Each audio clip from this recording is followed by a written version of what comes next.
So some individuals have therefore staged and cobbled together a self that lacks consistency but not coherence.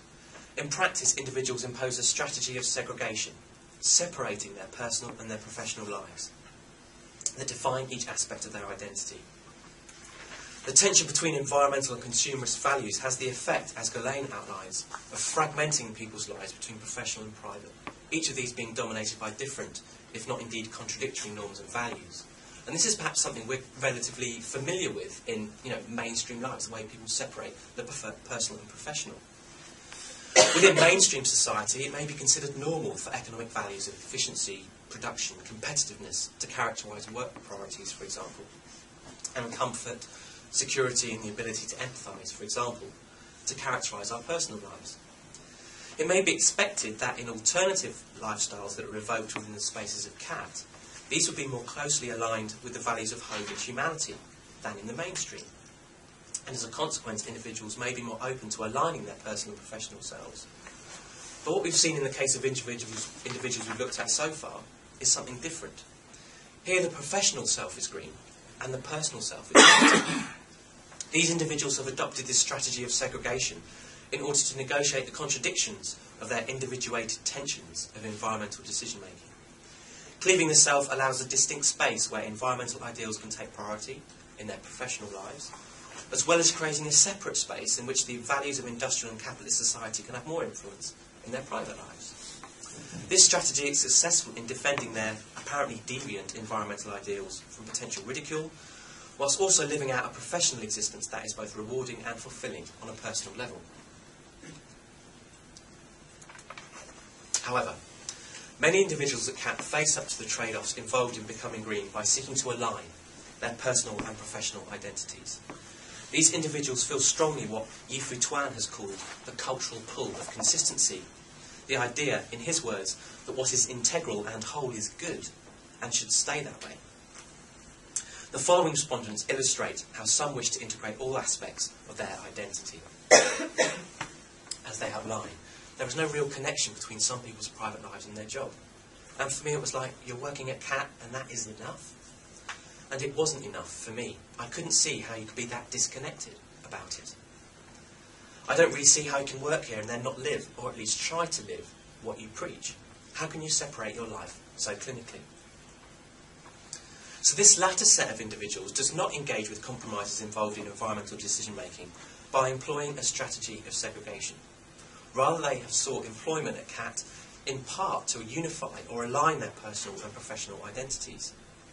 Through individualisation, they have decided that eco-aspiration belongs in all aspects of their life, rather than just in one fragment of it, and wish to reciprocally extend these practices from the personal into the professional, and then back again. So these individuals were therefore open to a strategy of alignment, and the problems associated with this. They were prepared to realise the benefits and absorb the costs of changing their personal lives in line with ecological ideals. Through knowing the harm that certain activities cause to the environment, they were prepared, in the words of Joe Wilding, to rearrange their wanting. This process was less a matter of depriving themselves of goods, but due to the reformation of their sense of identity, more a question of self-respect. For one-off, high environmental cost activities like flying, or the simple switch to eco-electricity, these individuals found the trade-off to be a straightforward decision. However, other decisions served to complicate and intensify the tensions involved in becoming green, and the issue of flying became a key issue. So I asked this respondent, so flying, what do you think of this? Bloody nightmare, that's what I think of that. My carbon gym, the sort of software they use to kind of measure their own carbon footprint, was pretty horrendous, because I went to South and Central America last year and I took a couple of internal flights as well. Very guilty. What I discovered was that I cycled to work about 5 miles each way every day, and I'd just come back from Spain and my flights probably gave the same amount of carbon emissions as if I'd driven to work the last 2 or 3 years instead of cycled. This is a nightmare, she said. I've just cancelled out 3 years of cycling. It seemed such a waste, you know. But having realised that I should be a bit more careful about my flying, the way of life I was living just made it really, really difficult, because I couldn't take long holidays in a stretch and I had a really busy, hectic way of life. I suppose I could have found a way if I tried, but it just doesn't really work that way. when you're really stressed all the time, and you can only take a week at a time on holiday. You tend to just go out and buy yourself some flights there and then, or even just go away for a weekend by plane, just because you need something simple to organise and just go, just to unstress yourself. So strategies of alignment therefore opened up a moral conversation, to use Kirsty Hobson's phrase, for individuals about their lifestyle decisions. Each faced the personal choice of defining particular activities in their life, which activities and commodities were wants, and therefore open to compromise or surrender, and which were needs, i.e. what they couldn't do without, regardless of the environmental cost. Whereas wants could be aligned with their sense of environmental identity, needs, especially needs with a high ecological cost like flying, required individuals to contradict their green ideals and break this new, reformed identity. Due to personal context in which individuals made these decisions, wants and needs were defined differently by all. As the respondent I've called PH suggests, he decided he could use his car for essential trips. I always feel very guilty every time I use my car, he says, but it still doesn't stop me from using it. Whilst others decided to dispense with car use altogether. As AP, as I've called him, says, I haven't got a driving licence. Every single meeting I go to, I use public transport, which is kind of a big decision to make if you live in rural mid-Wales where public transport isn't that great, as we might kind of benefit from in more urban environments. But he says the rail links are quite good if you can be motivated. Very much a kind of half-full attitude, I guess.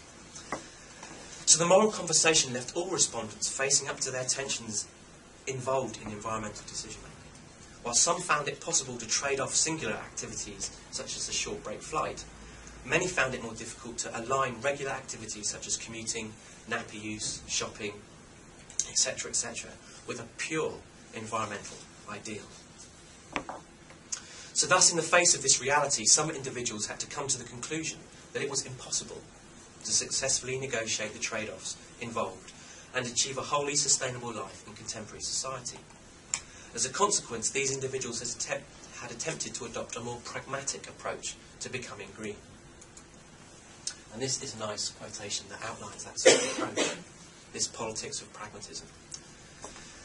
I do actually think there's no actual point in us trying to preserve human life on the planet if we don't enjoy it. Perhaps a theme that echoed by Peter's introduction.